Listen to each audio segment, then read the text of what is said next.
Good day and welcome to another and/or returning episode of It's a Long Road, the Rambo series podcast. First Blood, Nothing is Over, Part 1. I'm your host, Ryan, and I have a special guest. Before we get to the guest, I just want to say thanks to everyone who's hung around, who has been patiently waiting for another Rambo-centric episode. I did say when I ended the series with Dom that it might never really come back. We don't know, but to not quit your feed because such a day may occur like today. It's arrived on your feed. It's a fresh, brand new episode covering First Blood. And we'll get to what we're doing here if you really don't know what we're doing here. But I want to welcome my guest, first-time guest, Stuart Stokes from...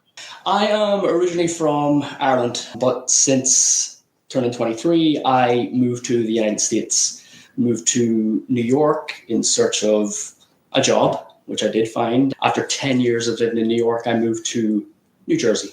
Oh, that's where I'm currently taking this call from today. Stuart, the reason why he's here is because what I did is I put out on my social media and on a little mini episode of, hey, I'm doing this series again, 4 episodes per film. It's a trivia series, conversational series, or like a reboot of the Rambo franchise on the podcast feed. And I'm looking for people who don't mind going on the mic, maybe for the first time, or fellow podcasters, people that I've never met before. I kind of want to do this with people that I've never met before. I love the old faces I've been with 100 times, and I'm going to keep podcasting with those individuals. I'm interested in seeing other fans of Rambo and specifically fans of my show. No, I'm just joking. You wouldn't know about this call if you didn't know about my show. So, Stuart, how did you stumble across the podcast? So just before we get into that, I'd just like to say that I'm humbled and honored to be on your podcast. I want to give you a nod of appreciation for what a great job you've been doing on your podcast series. Your podcast, they don't come across as interviews. They're conversations between friends and between fans, and you've a great way of putting everybody at ease.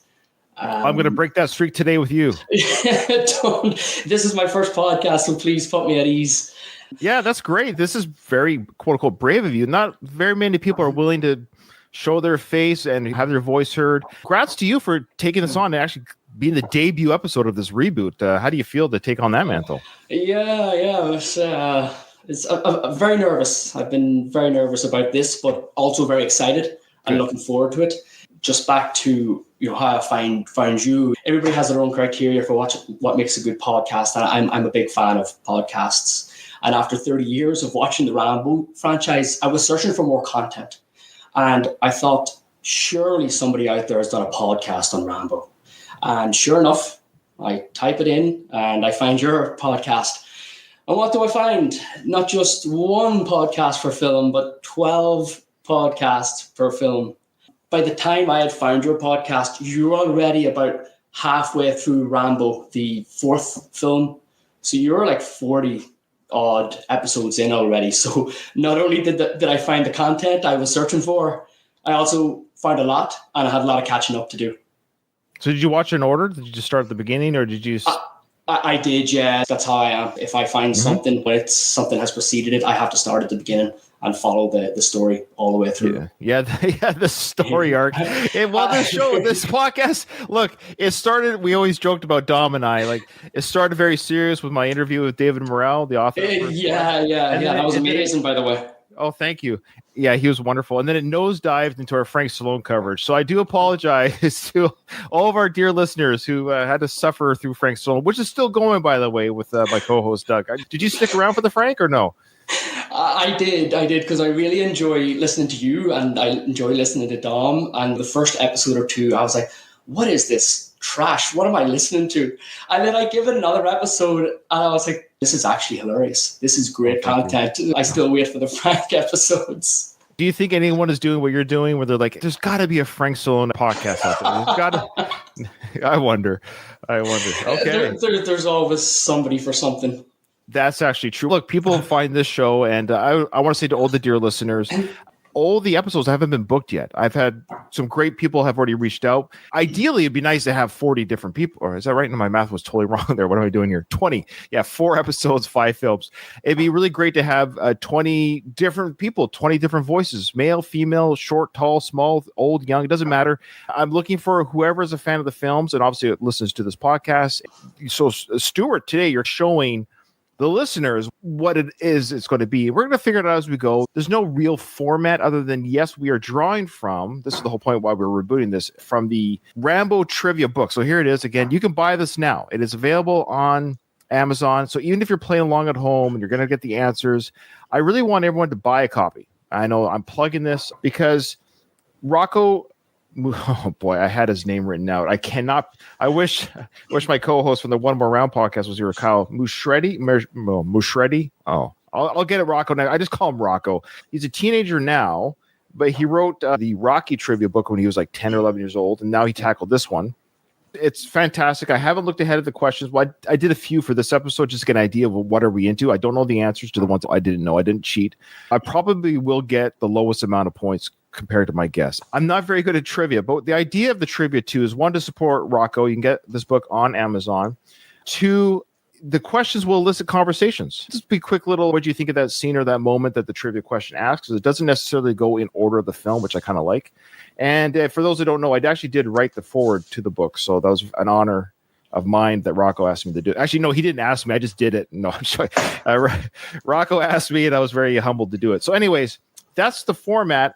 But before we get to the meat of the show with the trivia, what is your fandom? This is number one for me, just because of what it means to me and the memories I hold from when I was watching this movie, especially for the first time. My memory of the very first two films I ever watched were with both my grandfathers, my dad's father and my mother's father. And with my dad's father, it was First Blood. And with my mother's father, it was Disney's A Jungle Book. Oh, wow. I was 7 or 8 when I watched both these movies. One of them was definitely more age appropriate than the other. My grandfather, he didn't sit me down and say, hey, let's watch this movie. We went over to his house one day and he had it on VHS. He had part 2 on VHS, and it was just on the TV. As a 7 or an 8-year-old, not really paying much attention to this kind of movie that's on TV.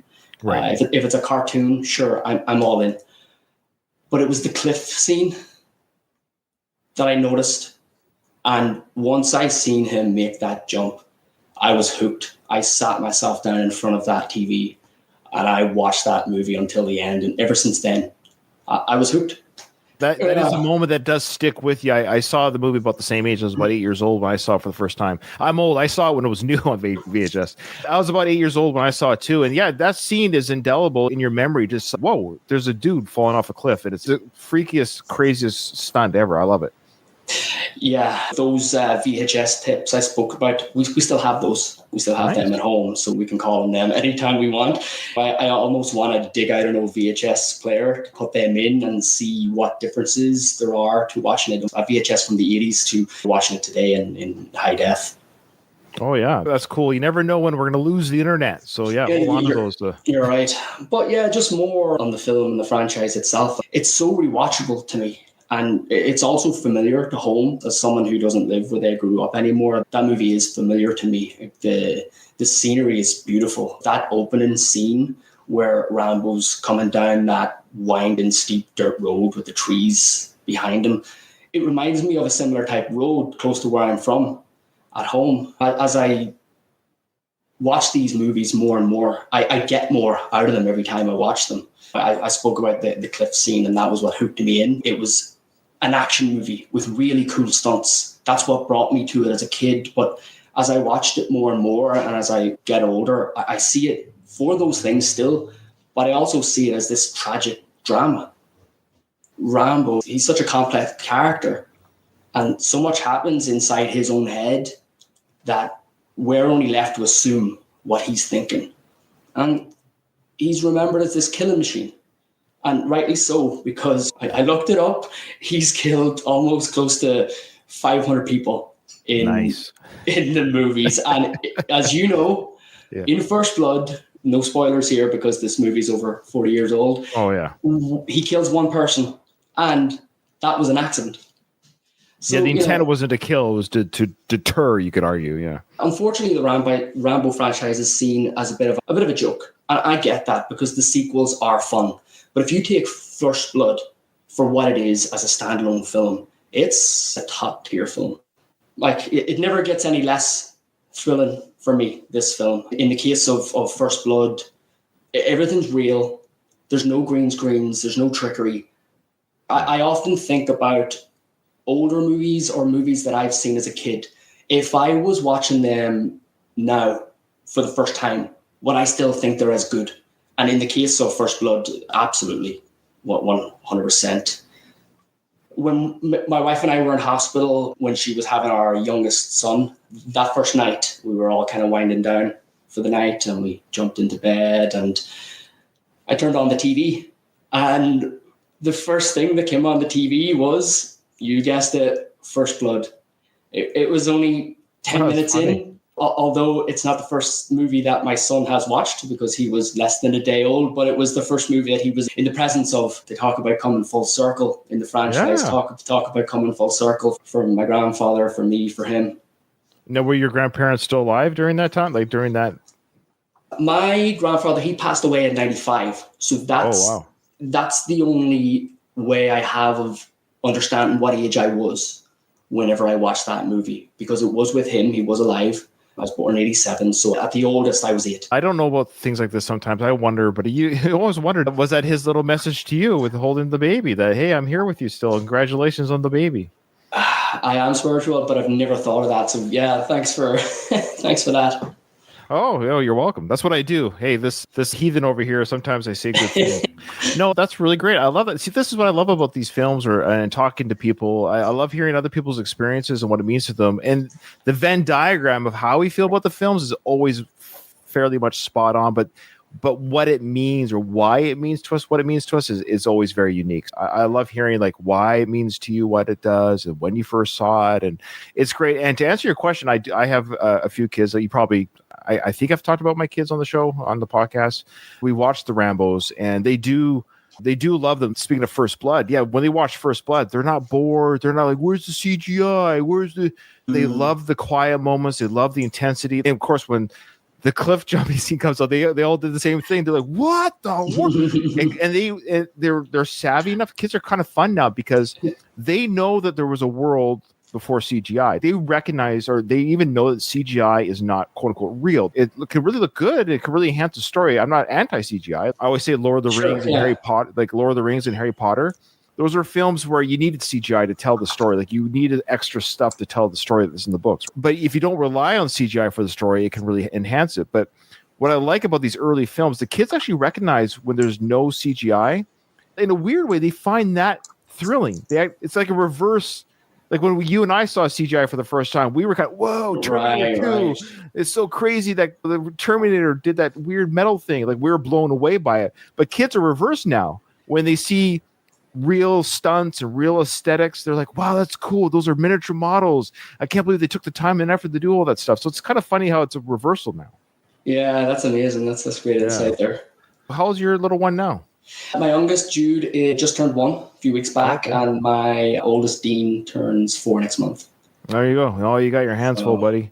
It's great. It's amazing. But yeah, we're definitely in the trenches. Good for you. And is your wife Irish? My wife is not Irish. She was born in Syria. Oh, wow. And she moved to the States when she was 3. Boy, you guys are like all over the place. Yeah, we are. It's fun. We actually have to pull out a map to show our oldest son, Dean, where mommy and daddy Are you allowed to be in the United States? Are you guys legally there? Yeah. Yeah. Where's my passport? Don't report me. Yeah. Okay. All right. That's fantastic. So let's get into it. Let's get into the trivia. Are you ready? I've looked at the first few questions, and I'm telling you right now, when I tell you the score at the end of the series, I'll be in last place. I think my guests collectively will have a higher score than me by the end of the show. People at home who are playing along, if you laugh and scoff at us, then you come on the show and you prove to me how great you are, okay? And you can't own the book before you come on or just promise me you didn't cheat. That's what I'm doing. I wanted to buy that book. I seen it's available on Amazon, and I wanted to buy it, but I knew if I bought it, I would read it. So I wanted to get this out of the way first and then read it. Oh, it's fair. Yeah, here we go. So again, it's not so important who gets it right or wrong. The important thing is we have fun and we talk about the film. Okay, folks, play along at home. All right, here we go. Question 1. According to Galt, how many years will it take to paint the hall in the police station? Okay. Now, you were nodding there. Do you know the answer? Yeah, I do, yeah. Oh, Oh, okay, I'm in trouble. So in that scene, of course, Galt's coming down. They're bringing Rambo down to the cell to get his fingerprints. And Galt, hey there, what was his name? Leroy. Yeah. Yeah. Of course, his name is Leroy. They're like, hey, Leroy, it's going to take you blank number of years to paint this place. Now, my understanding is, a little back trivia here, I think we might have mentioned this during the original run, but they were really doing renovation in the building. Do you think that Leroy is an actor, or was he actually going to work that day to paint those walls? That's a great question, and who knows, because that's still that early guerrilla style type filmmaking. I would suspect, because they have a camera crew set up, they're filming the shot, right? They probably wouldn't want people walking around that weren't supposed to be on set. Fair enough. So, yeah, so I think it's an extra, and the fact they gave him a character name, they'd have to pay him all the same. Sure. So I think doesn't he mumble something too? Probably to Galt, and let's talk about Galt for a bit. He is, for me, the biggest heel in this film. Yeah, oh, yeah. I understand that Teasle is Rambo's main nemesis in First Blood, but to Teasle, there's a sense of him disliking Rambo, but he still wants to go by the book, and he still, up to a certain point, tries to diffuse situations. But Galt's just an outright bully. First with Rambo, then with Leroy, sling that paint boy, and even the guy driving the helicopter, the pilot, he calls him a dummy. Over there, dummy. Yeah, that's a great scene. The helicopter goes, I swear to God, I'm going to kill you. His timbre and his voice is so great. Yeah, he played that to a T. A great character actor, great moments in that film. I agree. When he falls out and hits that rock and his head splatters everywhere, I don't think anyone feels sorry for him. That noise that he makes, that swing, that screech. Yeah. Okay, so what is Rambo's answer? When the sheriff asks him what direction he's going in, I suspect when he first meets Rambo, we can work together a little bit, Stuart. I think he's referring, are you going this way, that way, like compass directions? That's what I'm thinking too. It's one or the other. It's okay. One or the other. Are you writing this down, or are you just memorizing it? I am, yeah. I've got my little post-it here. Okay, all right. Stuart came to play. He's all business. I'm a little bit nervous. All right, this one you should get. What is the name of the National Guard lieutenant? National Guard. So, is that the lieutenant who comes into the tent whenever Teasle's men come off the mountain, or is that the guys that go up the mountain to try and... I think it's referring to the scene where they planted the flag, that group of people. Oh, yeah. No, I won't. I heard an interview with Sylvester Stallone once, and he dislikes that group, that crew. He refers to them as the Goof Troop. Oh, yeah. Is he just saying he didn't like the scene? That part of the movie, that group. Oh, he thought it was too silly, maybe? Yeah, a little bit slapstick, maybe. Yeah, it's kind of bad because it paints the National Guard in a bad light, which I don't think is fair. They're probably much more professional than the film portrays. Agreed, 100%. Teasle and his crew couldn't catch Rambo, and the people that come to help Teasle and his crew can't catch him either. I think it's more to big up Rambo's ability that no one within this region can catch him. You bring up a good point there, Stuart. Something I never even considered when we covered the film. The tension or the overall feeling of the film is kind of broken up by that comedic moment because I'm not going in there. And the whole stuff is, it's kind of silly. The bullseye, I actually hate the bullseye. Oh, bullseye. Yeah. You know, it would have been great had they refilmed it or could refilm. I know you can't, but a George Lucas cut could be to make it serious. If they were badass guys, and it shows you just how badass Rambo is that he got away from them too. Yeah. I didn't know about this until I heard it from you for the first time. But there's a 3-hour cut of that movie locked in a safe in one of Sylvester Stallone's houses. Yeah. I'm just curious: is a lot of that extra 90 minutes the National Guard that he dislikes so much? Maybe I've heard some stuff that's in that cut. I think is what is in that cut? But I think there was like a lot of drawn out scenes. You can actually Google online some of the scenes that were cut from the film. That I think there's one where Sly was saying too, or something that Rambo is being a little bit more like crazy-ish, kooky. So it was out of character within the film. Sly says to this day, had the original cut ever been released, it would have ended his career. That's how badly he thought of it. Oh, wow. Yeah. Well, massive props to them for cutting this thing down to 90 minutes. They pack a lot into 90 minutes. They really do. Sly's a master editor. He's a great storyteller, and storytelling is actually done through editing, right? What does the audience want to see? So he's really good at figuring what the audience wants to see. Yeah. All right, you should get this one. If you don't, you might be kicked off the show. Who composed the music for First Blood? Oh, he's smiling right away, folks. Okay. Let's chat about the music. The score. It's beautiful. The opening sequence with that, it's a long, the song at the end, but they play that composition with the acoustic guitar. Yeah. And then Rambo's smiling. Oh, this is happy. He's happy. He's in a good place. And then all of a sudden it goes to fight. Yeah, I mean, the music, it's so powerful in this film, but it never overpowers anything else by way of the acting or the scenery. When he escapes from that sheriff's department, that that could be the movie end, and he's been arrested, he's escaped, he's getting away at the end. The music tells that story. I've often thought about when I watch the film is the horror aspect of this film when they're up in the woods or in the forest chasing after Rambo, or Rambo's actually hunting Teasle and his men. You're right. It's dark. It's at night. It's dark. There's thunder. There's lightning. But without the music, and from horror movies, the music makes the scenes. It makes the suspense that put people on the edge of their seat, or makes people hide behind the blankets. Oh yeah. After doing a bit of reading on Jerry Goldsmith, because I know you're such a big fan, it validates that thought, because he's scored horror movies in the past. He's done Alien. Oh. Yeah. He's done The Omen, for which he won an Oscar for Best Score, and also Poltergeist. He was nominated for Best Score for that in the same year that he did First Blood. We didn't bring that up on our show. That's great trivia. That's awesome. Yeah. I love it. This is great. Look, you're natural. You're doing great. It's about 30 years of nerding out on something comes up with. If it wasn't for nerds like us or nerds like you listening to the show, I wouldn't have a show. So thank you. Appreciate it. Actually, is it nerd or geek? Nerd is somebody that's smart about a certain topic. A geek is just kind of smart in general. Is that right? Is that how that usually works? We didn't grow up with nerd and geek when we were growing up, so I'm not too sure of the difference. We use that all the time. Hey, you nerd. Remember in Rocky IV, what do you think we are, nerds? So it was yeah. The idea of it is that a nerd is derogatory. I never watched this show, but remember Urkel from Family Matters or whatever? I never watched it either, but I'm familiar with the character. Did I do that? Yeah. There you go. Did I do that? See, you remember the catchphrase better than I did. I forgot about it. I don't think I've seen a single episode, but I know that stupid character. He irritates me every time I've heard him talk. I don't know why anyone would think he's funny. I'd rather watch Elf, the puppet, than Urkel. Anyways, that Urkel is what you call a nerd, and then a geek would be. Did you ever watch the X-Files? Yeah. Remember the Lone Gunman? Sure. Characters? Yeah, those are geeks. Okay, I got it.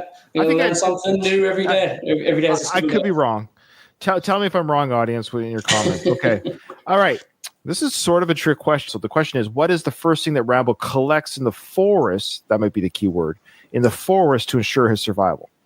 Okay. Is that a trick question? I don't think it's a trick question, but you could argue it could be. Because again, what is the first thing that Rambo collects? And I think in the forest, that's the key part of the question.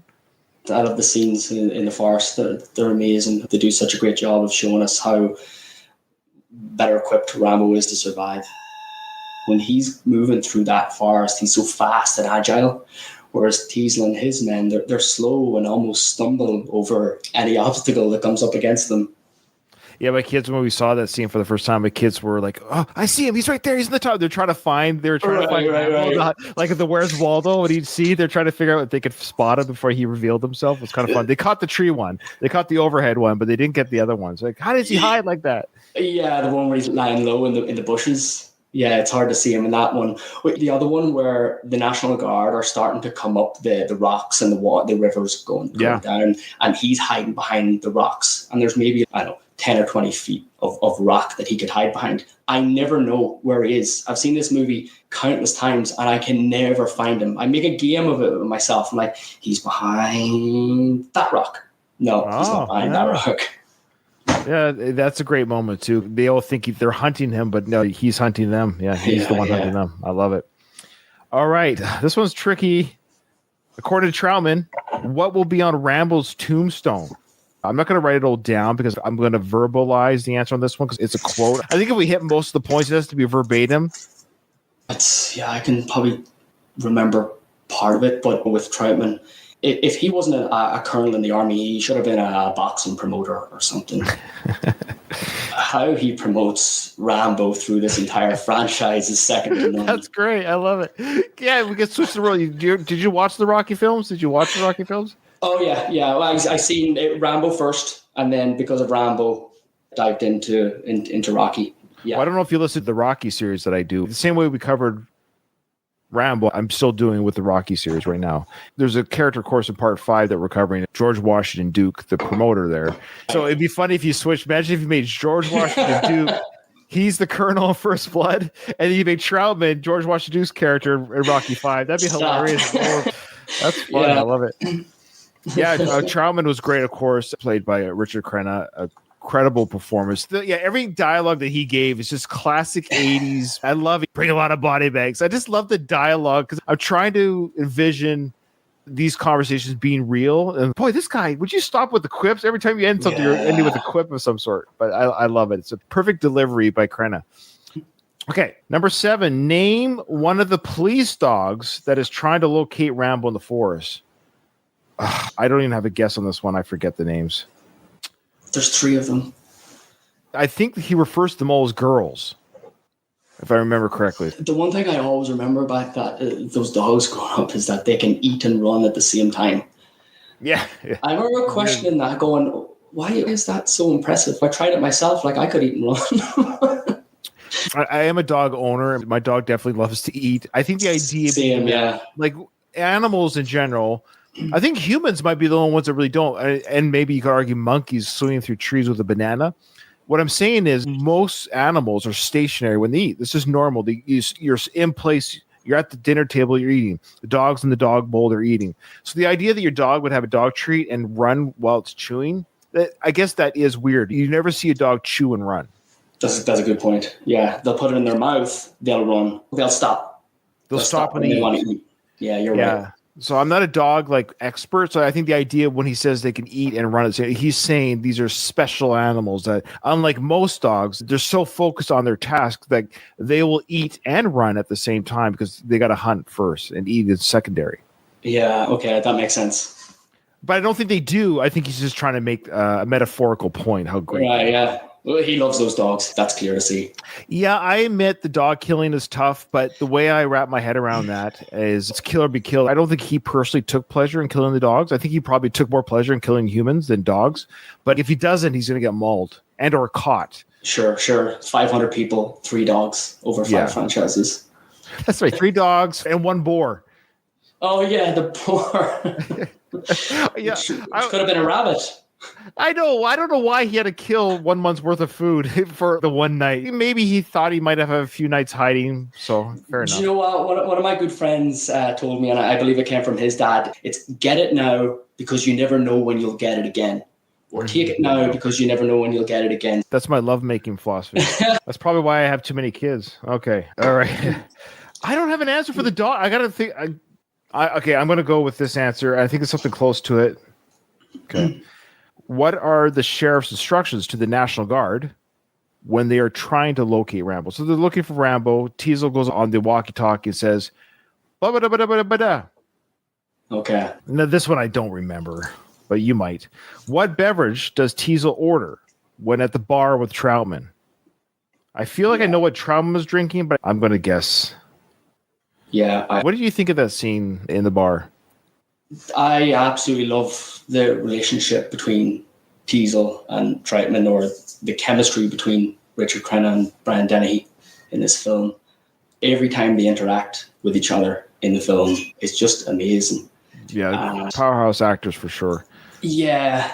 When they first meet in the tent, it's almost comedic. They're going barb for barb against each other. You're not going to catch Rambo. You don't think I'm going to catch Rambo? We're going to catch Rambo. But I think in the bar scene, it's them kind of meeting together in the middle to find a common ground just to finish what's happening, what's going on thus far in the film.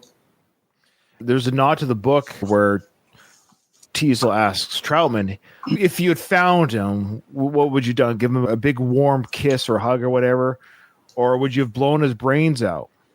Now in the book, that's what he does. At that point, I'd never read the book and never picked up on that. And when you mentioned it on your podcast, I went back the next time I watched the film and I waited for that line. And it's so obvious that that's a nod to the book. Yeah. Yeah, I think it's great. Yeah. The other part that I liked about that scene too was the juxtapositions between the law enforcement side of killing and military.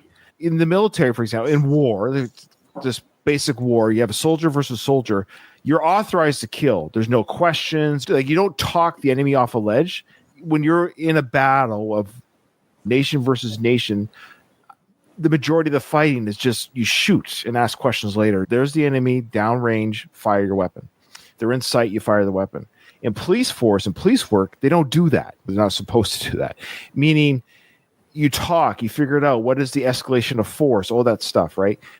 I mean, there's rules in war, but you get what I'm saying. There's a lot more talking, conversing, talking people off ledges. We don't want to do this. What are we doing here? What's happening? A lot more find out questions and stuff.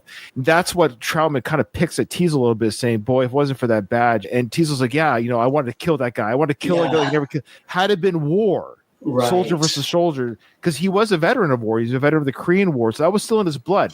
His training was the Korean War, the conflict. So he was used to killing his enemy.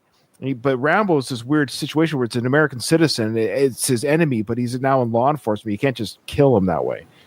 Yeah, that's a great way of looking at it. And I didn't know this until I read the book. And I've just got the book recently. My lovely wife bought me the book for my birthday. And I'm the slowest reader in history. Even after reading it for a couple of weeks, I'm still in the prison. We haven't left the prison. If you want, I can edit it out. I can make it sound like you just got the book yesterday. That's fantastic. Yeah. Finished it. Yeah, going on to the part 2 book next. But my first oh wow moment that I've come across so far is about Teasel being a veteran of the Korean War, and that he was awarded his own medal. We all know Rambo, Congressional Medal of Honor.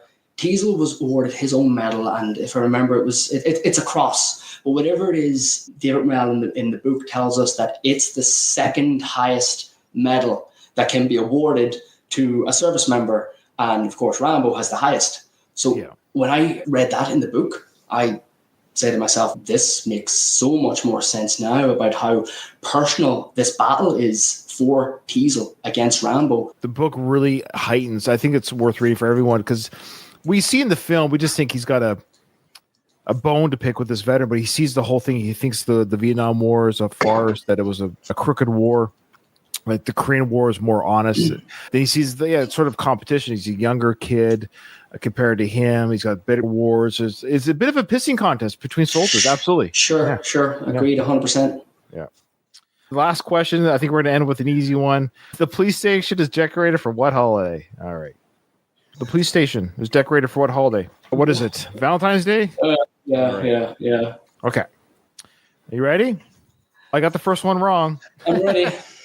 According to Galt, how many years will it take to paint the hall in the police station? What was your answer? 10 years. Ah, buddy. You got it. It looks like it's going to take old Leroy about 10 years to paint this hall. Why the hell don't you paint it your damn self? Come on, Leroy, sling that paint, boy. Good, Mr. Ward. Yes. I wrote 5 years. Okay. I am keeping score, folks, and I already got the second one wrong too. What I'll say is I got the opposite direction. I know in the film he says, you said you're going blank when it's blank. And I'm like, I couldn't remember which directions it started with. I just know that it's the opposite when they figure out he's going to Portland. It was the opposite direction. The question is, what is Rambo's answer when the sheriff asks him what direction he's going in? North. Good job. Where you headed? Portland. Portland is south. You said you were headed north. You got someplace I can eat around here? I wrote south. Yeah. Portland south. I love that part of the film. I think that's almost as if Rambo is walking into town. He's just probably crossed town limits. And, within a few minutes, the sheriff's pulling up and asking him questions. And the first kind of contentious question Teasel asked him in the film, Rambo huffs. Initially watching it, thought he's huffing because somebody from the police is hassling him. But then I found out from listening to your podcast and now reading the book, this is the 15th town he's been to. So he's probably thinking, here we go again.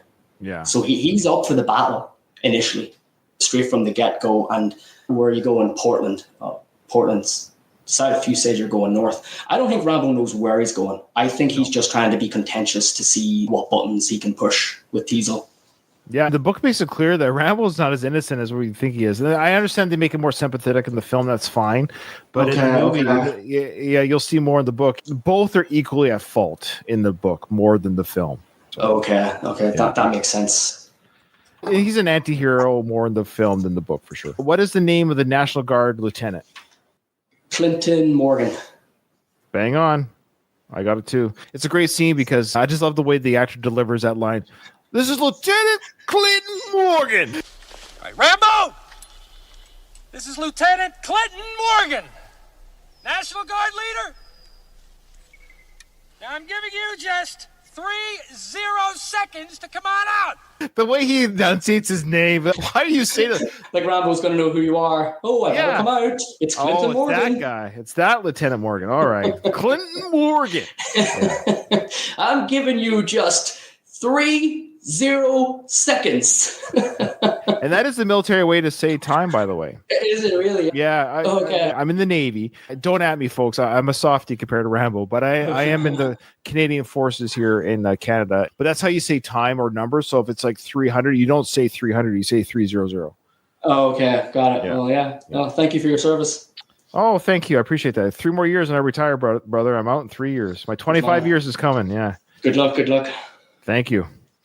I'll probably just keep podcasting because it really pays the bills, as you can imagine. Yeah, I'm sure. No. Yeah, funny on that. Just before I was coming on here, this is my wife's office for work, and I had to kick her out for this. And she knows it's trivia. She knows it's a quiz. And she said, "Do you win anything?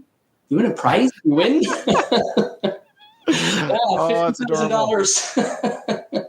Hey, your victories, you're on the show. Yeah. Yeah. Do you win anything? Yeah, what do I get out of this? Just joke. Okay.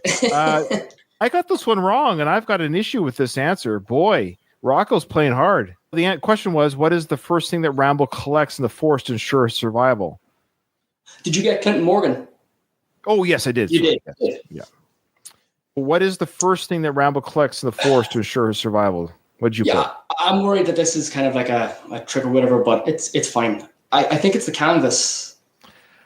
I wrote canvas too. Yeah. And I bet you everyone at home wrote. Now, that canvas, by the way, the trivia that we talked about, that was already there on the forest floor. It was naturally there, and they used it. I love that. That's amazing. That's how real this film is. How old is that canvas by the time they found it and they used it in the film? Oof. Yeah, and that truck is still there, too, by the way, I think. Is it really? That's what I've heard. Okay, you know what he wrote? I'm going to look at the film afterwards. So the answer is he wrote a wire. Okay, so it's the canvas and the wire. Okay. I did write down canvas and wire. Did you write wire, though? I did, yeah. Yeah, I did. I got to give you the point. You see it? Yeah, I see it. That's amazing that you wrote wire. Wow. I thought that was a rope up until very recently. Like on a recent rewatch of the movie, I always thought it was a rope, but then I was looking, you look at different things when you've watched something 30, 40, 50 times and you notice different things.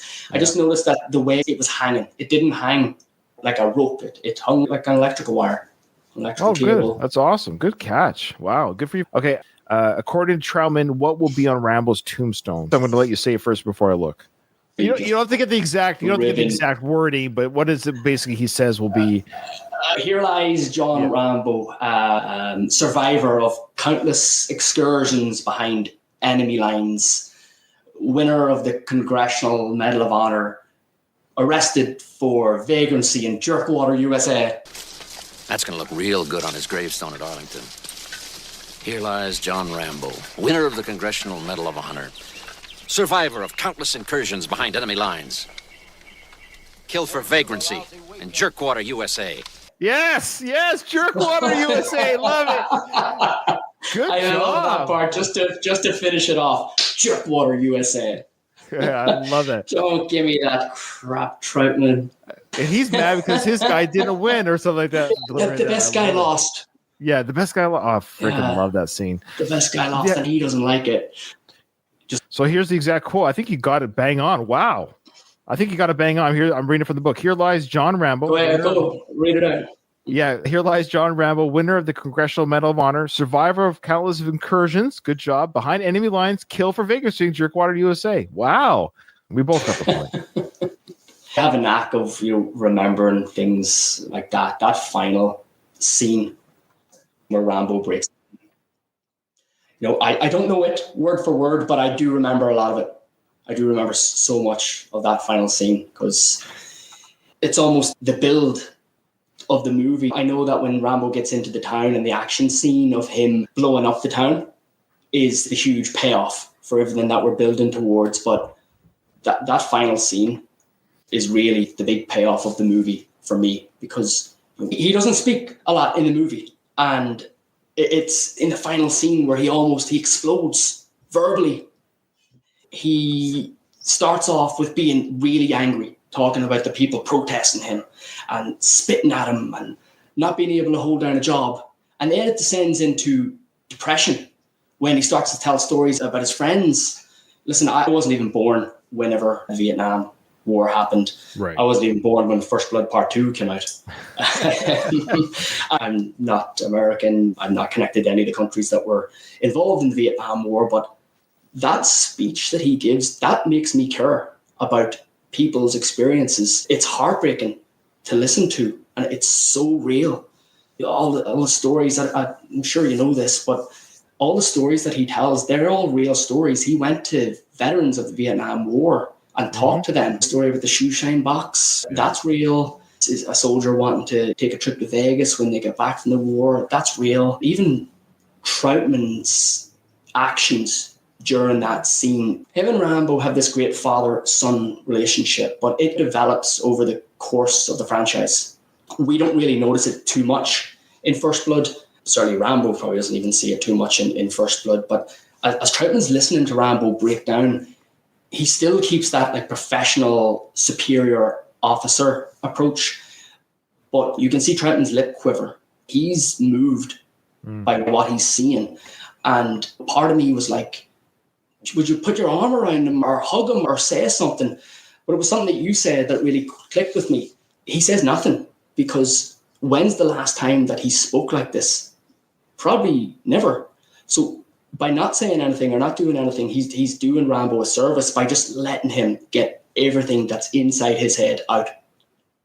Well said. That's awesome. Very well said. And I suspect, again, just because Stuart talked about it today, folks, if you're coming on as a guest for the next 3 episodes of First Blood, by all means, share whatever scene that I want to hear other people's feelings on it, but you nailed it. And I think you did a very good job there explaining that. Thank you for that.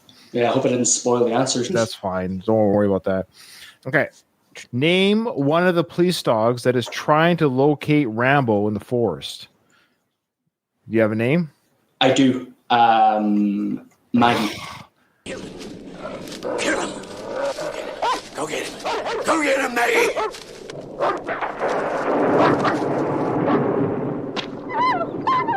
Yes, you got it. You got it. You're killing it. Yeah. So I got wire wrong. Let me do my marks here. Wire wrong. I got the quote right. Maggie wrong. I wrote Susie. Now, I don't know if any of the dogs are named because he does say one of the dogs, but maybe that was the only one named. But now I hear it like, go get it, Maggie. Yeah. It's the first or the last dog that he sends over the bluff. Yeah, it's the last one. The go on, Maggie, go get him. Yeah, the first 2 get shot, and I think Maggie gets her neck broke. Okay. Yeah. By the sound effects, we never really know, but it's not a gunshot kill. What are the sheriff's instructions to the National Guard when they are trying to locate Rambo? Not a clue. No shooting, no firing to the weapon. They weren't to fire their weapons. But whatever you do, don't shoot, don't engage, whatever the wording was. Because when he says no shooting, the next scene cuts to the gunfire. Right. Okay. The show they totally disregarded it because it was literally the order he gave, however he worded it. I don't think I'm going to lose marks, but he told him not to engage or fire on Rambo. Oh, he actually did the whole quote. Will you give me the point, audience? So he actually wrote the whole quote. Surround the area with every man, but don't move in. Don't do anything till I get there. And no shooting. I don't want him dead. I want him alive.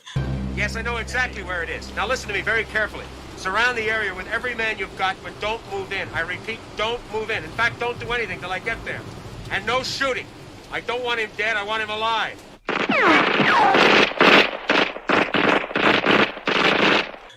You get the point for that. You think so? Yeah, 100%. All right.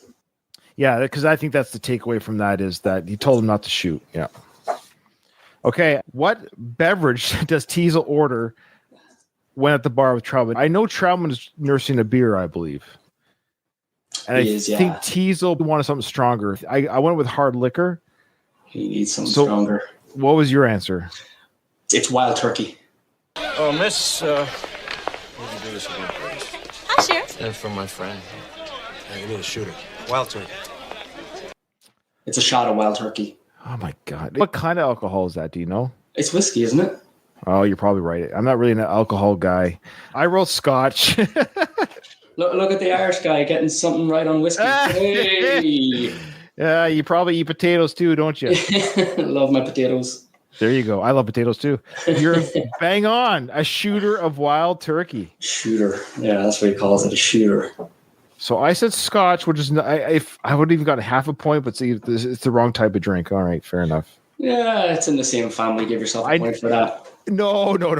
Wild Turkey is not Scotch. So if it's not Scotch, it's not Scotch. I have to play by the rules. I knew it was a hard liquor. I just couldn't remember. Whiskey was my first. Go with your gut, Ryan. Whiskey was my first. Anyways, whatever. But Wild Turkey. Of course, the last answer. Do we even have to read it? What was the holiday? Christmas. Yeah.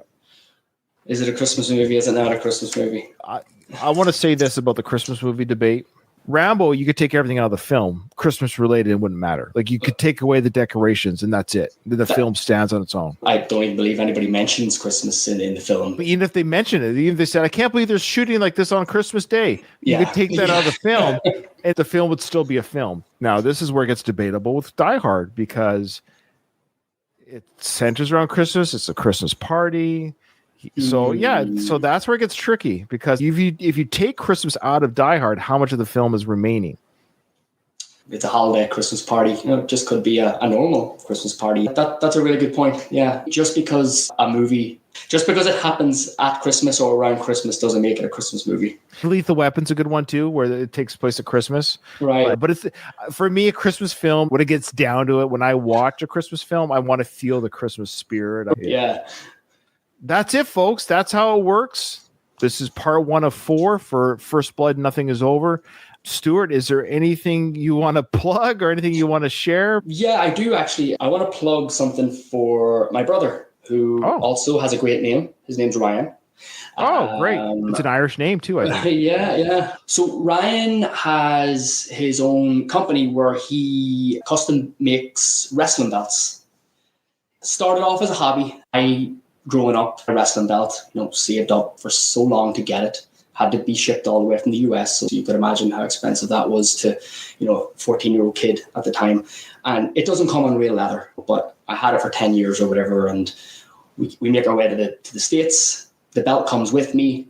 And one day he just takes a notion that he'll jump on the train, go to a leather store downtown, buy a hide of leather, bring it home and actually replicate this like faux leather plastic material that's on the belt and make it into real leather. So he did that and it turned into a hobby for him. And then that hobby turned into a business for him. So yeah, he can do what he did with my belt, or he can custom make belts from scratch. One example is a customer reached out to him and said, hey, I'm a student at the University of Alabama and I'd love a wrestling belt with the Alabama logo and a few other things. So he worked closely with the client and designed what he needed, what he wanted. They actually had to go to the University of Alabama to get the copyright information so that they were permitted to actually put their logo on something. And where can you find him? Either on Facebook or Instagram. His Facebook is Ryan Stokes Leather and Belts, and his Instagram is Stokes Leather and Belts. Check out his site. Yeah, he's incredibly gifted at what he does. He has amazing hands. At least one of you are, so that's great. All right, good. All right, Stuart, it was a true pleasure. Thanks for starting this journey regarding our Nothing is Over series of the Rambo films. I think we're off to a great start. I think listeners now see how it's done.